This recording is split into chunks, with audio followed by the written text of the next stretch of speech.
Cette capsule vidéo traite des boucles imbriquées. Prenons une structure de boucle. Prenons par exemple la boucle for, où une variable va prendre les valeurs de 0 jusqu'à une borne finale. Les instructions prises à l'intérieur de la boucle vont être exécutées autant de fois que de valeurs prises par ce nom de variable. Donc les instructions, comme on l'a vu dans les capsules vidéo précédentes, ça peut être des calculs, ça peut être des appels de fonctions, ça peut être également d'autres instructions qui peuvent être spécifiées sous la forme de boucle. Alors pour mieux comprendre, prenons un exemple. Ici, nous avons l'affichage de la table de multiplication par 3 que nous avons vu dans une capsule vidéo précédente. Donc ce nombre de droite qui est ici varie entre 0 et 10 inclus et est multiplié à chaque fois par 3 pour obtenir le résultat du produit.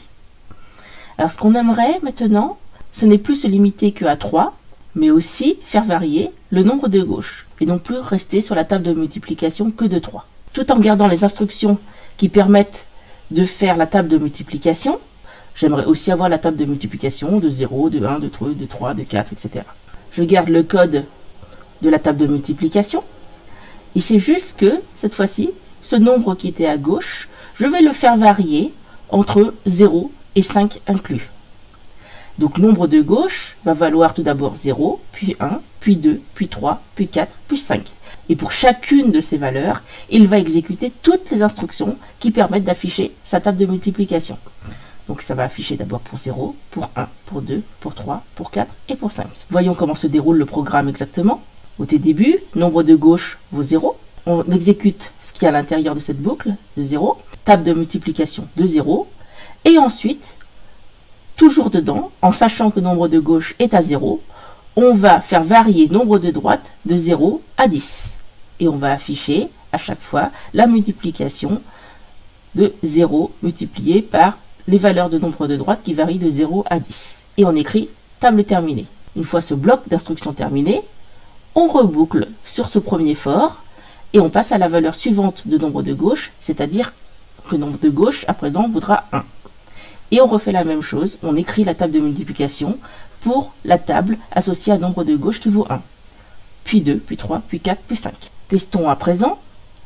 J'écris le programme, je le lance, et je vois bien toutes les tables de multiplication de 0 à 5 qui ont été affichées.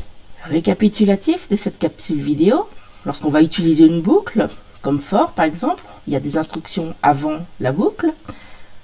Ensuite, on a les instructions, ensuite on a le for, on a les instructions associées à cette boucle for, et enfin les instructions une fois que la boucle est terminée. Parmi les instructions qui sont dans cette boucle, on peut mettre une autre boucle. Donc ici, il y aura les instructions avant la première boucle for, la boucle for, des instructions qui seront avant la deuxième boucle for, mais qui seront associées à cette première boucle for, ensuite la deuxième boucle for, avec des instructions qui sont comprises dans la deuxième boucle for. Éventuellement, il peut y avoir des instructions qui se passent après la fin de la deuxième boucle for, mais toujours dans la première boucle for. Et cette première boucle for, donc, recommence avec une deuxième valeur, qui appellera une deuxième boucle for, etc. Et lorsqu'on sortira de cette première boucle for, on pourra continuer avec les instructions qui se trouvent après la première boucle for. Donc vous voyez ici que l'indentation a vraiment son importance. C'est comme cela que le programme repère à quel bloc de boucle appartiennent les blocs d'instructions que vous allez écrire.